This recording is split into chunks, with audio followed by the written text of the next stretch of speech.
Hello you guys, and welcome to my channel, or welcome back to my channel. I'm here. I have taken quite some time off from like regular YouTube content. I did post our Hawaii trip vlog recently, but now I am back to posting hopefully once a week and just back to our regular schedule programming. So I'm really excited to let you know that I am officially a full-time wedding photographer. It's kind of crazy. So today was actually my last day at my job. My full-time day job, today was my last day. And so I'm really excited for this next chapter in my business, in my life. It's gonna be great. I'm hoping and praying that it's gonna be great. It's scary. It's so scary, but I'm really, really excited. I've seen a lot of people talk about going full-time, a lot of photographers talking about going full-time, and kind of what goes into that decision and how you can prepare for it. So yes, I'm really excited that I am able to go full-time with my photography business. However, I did want to be realistic and let you know the things that I did in order to get to this point, and things that, goals I wanted to hit with my business, with financials, and just all the things that went into my decision, so you know my situation and maybe it helps you. Yeah, so here is all the things that I did in order to go into photography full-time. Okay, so first, how did I know it was the right time to go into full-time photography? I think that is asked more often, and I think the quick short answer is that there's no perfect time to go full-time photography. I don't think there's gonna be the clouds open and the sun beams down on your camera and it's time. The camera gods are calling me. It's time to go full-time photography. There's no special moment like that, or at least there wasn't for me. There are some things, especially reflecting back for this video, that definitely contributed to the situation. When I knew, okay, now it is time. Because I've been thinking about this for at least a year, probably a year and a half, 2 years, thinking about, okay, I want to go full-time photography. I'm feeling called to do that. I think a huge reason why, now is the time for me to go full-time photography is Jesse and I are starting a family. If you follow me on Instagram, you'll know that we are expecting our first baby this summer, and I want to have that flexibility. I want to be able to work for myself and be able to create my own schedule to an extent and, raise this baby. I wanted to be able to have a flexible schedule, work when I need to and want to, instead of being tied to, a stricter work schedule like a 9 to 5 would give me. This is not for everybody, so I do want to make this disclaimer. I'm not trying to say that this is the superior route at all, but it is something that influenced my decision to go full-time photography. Conversations that Jesse and I had over the years of, yeah, when we have kids one day, it would be really nice for me to work on the weekends, me to work, doing weddings on the weekends, because then Jesse will be home. So there's a lot of conversation, and definitely starting a family and wanting a bit more flexibility for me went into this decision, but it was not the only thing that went into this decision, obviously, because the baby's not born yet. I'm obviously going full-time before she's born, so it's not the only reason that went into it, but I would say a really big reason, when I knew the timing was right, is okay, we're having this baby and this is something that's really important to me, and this is the route I would like to take. Okay, maybe it's time. The second thing is that I was not happy in my current role. It was becoming abundantly clear that it was time to work for myself. And I'm not saying I had the worst job in the world. I had a great job. The teammates were genuinely great people. They are great people, but I just wasn't happy in it. It's not something that I wanted to do. I knew it was just becoming clear that I want to be able to set my own hours. I want to be able to take off whenever I want to take off, pick and choose the things that are really important to me and other things that I can outsource, and do the things that I want to do. And that sounds incredibly selfish, but I don't think it is. I think if you are in a similar situation, if you are wanting to be a full-time photographer, I think a big draw is that you're your own boss. I have so much more flexibility, and with my current role, it just wasn't fulfilling me the way photography is because I'm doing both. I was doing both the whole time, and photography was way more fulfilling. This is something that I enjoy doing. I love it. Even when it's really stressful and we're running around like crazy on wedding day, I still just love it, and it's something that I knew I wanted to do. And the more I worked at my current job, it was just becoming clearer and clearer to me that this is not where I see myself in the future. I do not want to move up. I don't want to grow in this company. Like, I definitely want to work for myself. And the third thing is I was already booking out. I am currently booking out like a year in advance. And I wanted to get to that point. And maybe that's, maybe you're already booking out a year in advance or 2 years in advance or whatever. I didn't have that kind of safety net. Oh, I already have weddings next year. Like, now I am booking out a year in advance, and I wanted to get to that place before I went full-time, because I know next year I have weddings. I don't have to worry, oh my gosh, what if I don't have any sessions next year? Like, I already have them lined up, and I can book more from here. There were also goals that I wanted to hit before going full-time, so I want to briefly talk about that as well. So I wanted to book out at least a year in advance. You can start forecasting your income from next year. I can also, set my own schedule. So let's say I only want to take on 12 weddings next year. Once those spots are filled up, my calendar is set for that year.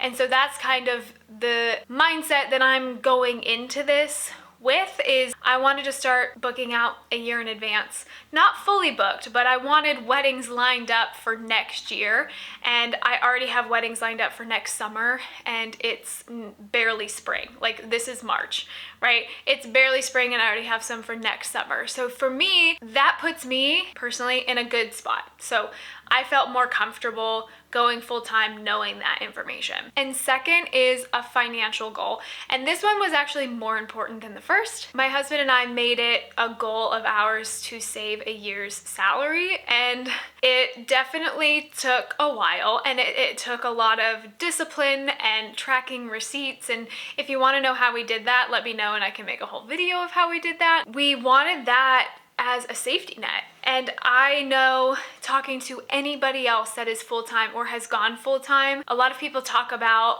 saving 6 months worth of salary or 3 months worth of your salary, because what if you don't have work for 3 months? Which is totally the case. For me, I didn't have sessions really.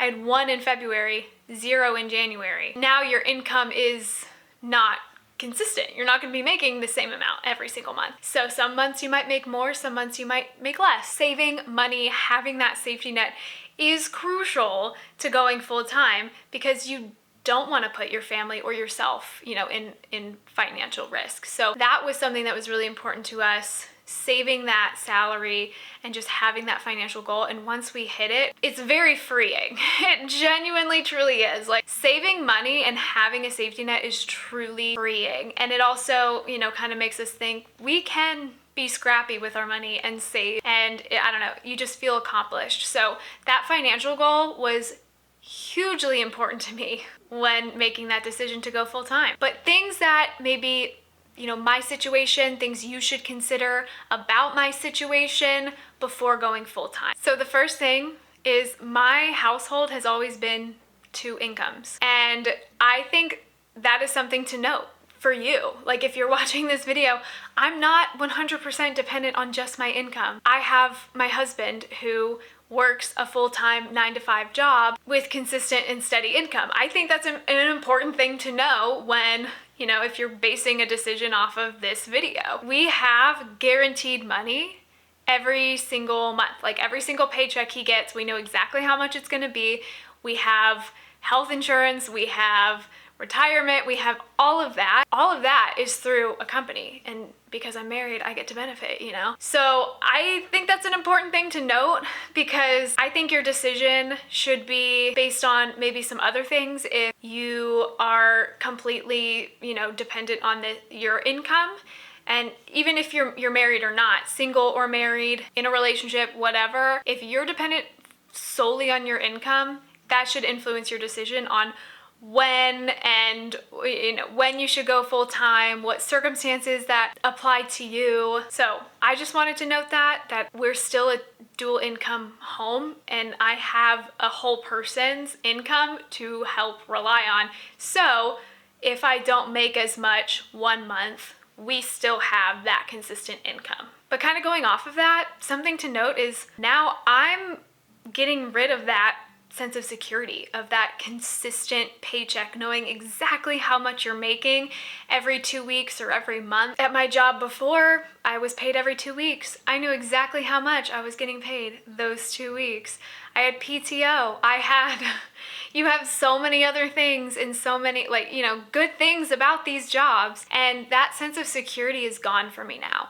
And there may be months, like I've said, where I earn way more than I ever could have at my current job, but there might be months where I earn less. It's all gonna be fluctuating now. So it's just something to keep in mind, and it's something that, I think a lot of people don't mention. I do see a lot of, Facebook groups of photographers, when should I go full time? And it's like when you can't stop thinking about photography, and when it's like consuming all your life and that's all you want to do, and then just go for it. But there's some very real things that you're giving up with leaving a standard 9 to 5 or whatever job you're working with that consistent paycheck, and there's a sense of security that is lost with it. And I just don't think that we talk about that enough. I really don't. That is the biggest thing that scares me, to be honest, is not knowing how much I'm going to make every single month. I mean, booking out a year in advance helps. Just talking with my full-time photographer friends, they're like, yeah, there's some months where I make my full year's salary, but then there are some months where I make, half my monthly salary. So maybe you make $80,000 one month and then $1,000 the next, because it can fluctuate so much. And I'm not saying it will be like that for me or for everybody, but it's just something to think about and to consider going full-time photography. And I just don't think it's talked about enough. You're giving up a big sense of consistency. Something else I wanted to mention, again, something that I don't think is mentioned a lot when talking about, I'm gonna go full-time photography, where people live. I live in the suburbs of a city. So in my area, there are tons of weddings. There are tons of wedding venues. I cannot tell you how many wedding venues I live around. I haven't been to a lot of them because I seem to only book venues that are an hour away. But there are so many opportunities for me where I live, just based on where I live, or where my business is based out of. I live in a well-populated area that's growing, and so I have a lot more opportunity than maybe if you lived in the middle of nowhere. I feel comfortable that there are so many venues that I can reach out to network. There's just so many vendors around me because I live near a city, versus if I lived in just a small town. And this is somebody, I'm picturing the small town that I grew up in that is an hour away from a city, and pretty much everything is in that town, because there's not a lot outside of it but fields and cows. So I'm thinking about my hometown where I grew up, which was a very small town. If I was a photographer in the small town I grew up in, I would not have the same opportunities as I do living near this city. I just wouldn't. So I think that's an important thing to consider. Maybe if you're a destination photographer or something, which is something I want to get into, maybe this doesn't really apply to you, but I think for growth and opportunity, I have a lot of it based solely on where I live. And I wanted to note that because I would want you to consider the area you live and the opportunities that you have, networking events with other vendors and venues before making that decision to go full time. All that being said is I'm so excited. I'm so excited to start this next chapter in my life. There was a lot of thought and planning behind this decision, and that's what I really wanted to highlight in this video, and I hope you found it helpful. I genuinely hope that these are helpful to you on your photography journey. So if you found this video helpful, please give it a thumbs up, make sure you subscribe, and I'll see you in the next one. Bye!